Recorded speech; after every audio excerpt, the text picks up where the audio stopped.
Hi, here we are at Modernism. The Modernism essay prompt. Choose one of the following topics and construct an argumentative essay based on research and your own close reading of the primary text. So again, it's been pretty much just like we've done for the Romanticism and Victorianism essays, right? Just different questions. First question. How does the poetry of either William Butler Yeats or Thomas Stearns Eliot demonstrate the characteristics of modernism as an intellectual and artistic movement? You may cite our textbook when establishing a definition of modernism. Obviously, you'll need to have some kind of definition of modernism in order to write this essay. Now, you are required to engage at least 2 works from our syllabus by your chosen author. So 2 works by Yeats or 2 works by Eliot. Okay. Do not split the difference, have one of Yeats and one of Eliot, because that will diffuse your whole essay, right? It's still not that long of an essay, so I want you to keep it pretty tight as best as you can, right? These 2 poets, let's just say there is an awful lot that could be said about either one of them. Okay, so there shouldn't be too much trouble digging into their poetry. Or, next question, using one of the short stories from our syllabus, argue how James Joyce employs the concept of epiphany. What is the purpose and effect of his use? Be sure to define the term as a literary concept early in your essay. Okay, so Joyce, we have 2 pieces by Joyce on our syllabus, The Dead and Araby. What does epiphany mean? You'll have to look it up, right? Again, your editors do a good job of defining it, but there are other places you can find it as well, right? But Joyce, in these stories, right, he takes us as a reader along with the characters, and typically he's focused on one major character, right? We see from one character's perspective what's going on. And it's a little bit, I mean, you can almost think of it in terms of, imagine if one of Browning's characters, Browning's dramatic monologue, what if one of Browning's characters suddenly had an aha moment, right? Where suddenly they realized everything that they've been looking at it the wrong way. That's what really happens with the concept of epiphany, right? It's an enlightenment. All of a sudden, boom, you understand in a way that you did not understand before. So Joyce uses this idea of epiphany in his literature, and particularly we're focused on the short stories in this class because the books are too long.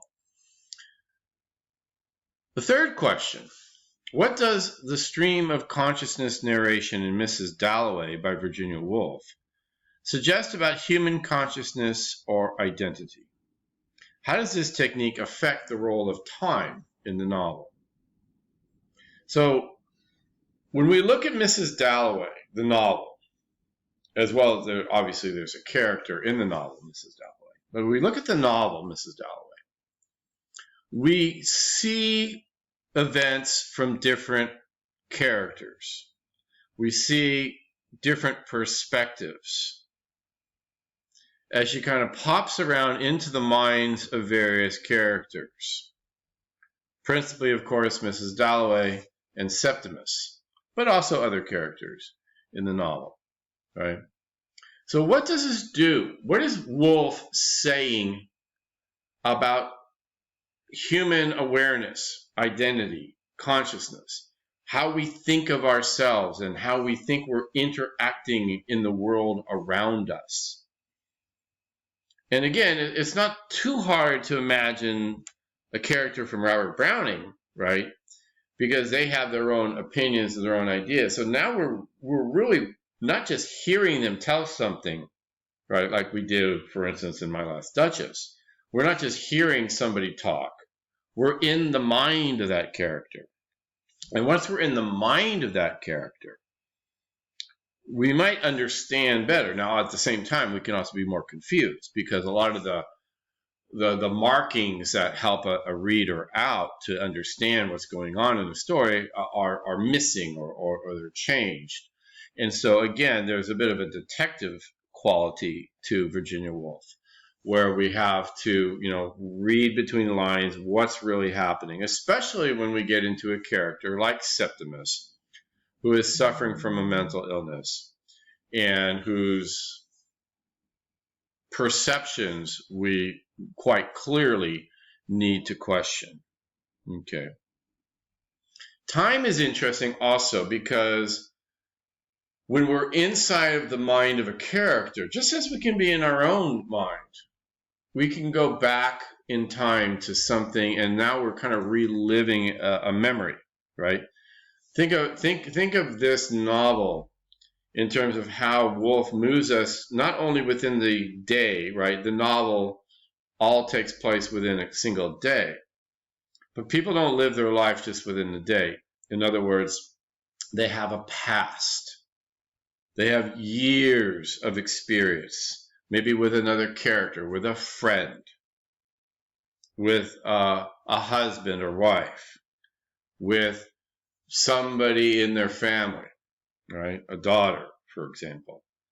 And it's not just what happens today. It sets it within a context of a whole life lived and how that affects what might happen during that one single day.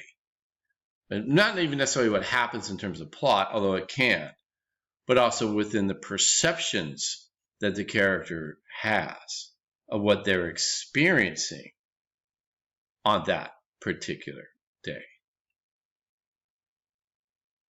The final bullet point, choose one of the modernist authors from the syllabus, and they're, of course, clearly defined. Argue how he or she uses contemporary affairs, history, religion, artistic or literary tradition, and or other manifestations of culture to create works that are pregnant with new meaning. So this is kind of more of a wide open question, right? You can pick one of the modernist writers that we have and dig into it in this way. Because modernism, what really sets it apart from what came before, is this new kind of structure of meaning. How art, and in our case, we're talking about literature, right? How it creates new meaning. Okay. So whether we're talking about current affairs, things going on in the world, history, religion, and that, of course, is a deep part of a lot of human experience, artistic or literary tradition, right? And these all kind of convey, because in modernism, there's a lot of questioning, right? There's a lot of questioning of these things. I mean, after all, right? And if you read, and you should read, of course, the handout that I have on modernism. Modernism is basically a response to World War I and how the structures and institutions and traditions, all the kinds of thought that went around in England before that, and also, by the way, in the United States, comes kind of crashing to the ground because of the experience of World War I. It's very hard to overemphasize. I'm sorry. It's very hard to overemphasize how destroyed people were. I don't mean just literally, although that's obviously part of it, but psychically destroyed by the experience of the war. Even writers, for instance, who like Virginia Woolf or James Joyce, none of these writers actually participated in the war as an active soldier. Right? You have to go back to Wilfred Owen, who was killed in the war, to get that. But the modernist writers are feeling what happened. That the world is completely different now. Right? The world is completely different because of the war. So how do they construct that in their work? The paper is due to be submitted to Canvas by Friday, May 6, 11:59 p.m. Be sure to follow the out-of-class essay guidelines for matters of form and style. Use correct MLA documentation as described in the MLA for Literature class handout and or the MLA Handbook 9th edition. Be sure to include a word count at the end of your essay. Remember, you must meet minimum requirements, including word count, sources, and subject. No late essays will be accepted without a verifiable medical or legal excuse, right? Let's make sure we get the work in on time. So the minimum requirements are very similar to what we've been doing before. 1,000 to approximately 1,400 words. I'm pretty loose on the high end, not nearly so loose on the short end. Citations from at least 4 different sources. One of these sources must be the primary text. 2 sources at least must be scholarly works, which would be defined as dissertations, peer-reviewed journal articles, or excerpt from university press books. Okay. 4th source can be a source of your own choosing, but it must be a credible analytical source in its own right. The textbook itself can only count as the primary, even though you may obviously use editorial materials. And of course, as always, you may have more than these 4 sources. You're not limited to 4. Okay, I want to make sure people understand that's not a limit. It's a minimum, not a maximum. And again, please make sure that you use proper MLA format. Poor format or using APA format or some other format will lower your grade, right? You're taking an English class, MLA is a documentation standard for English. Use it. Okay, so there we have it, the Modernism essay prompt. Good luck.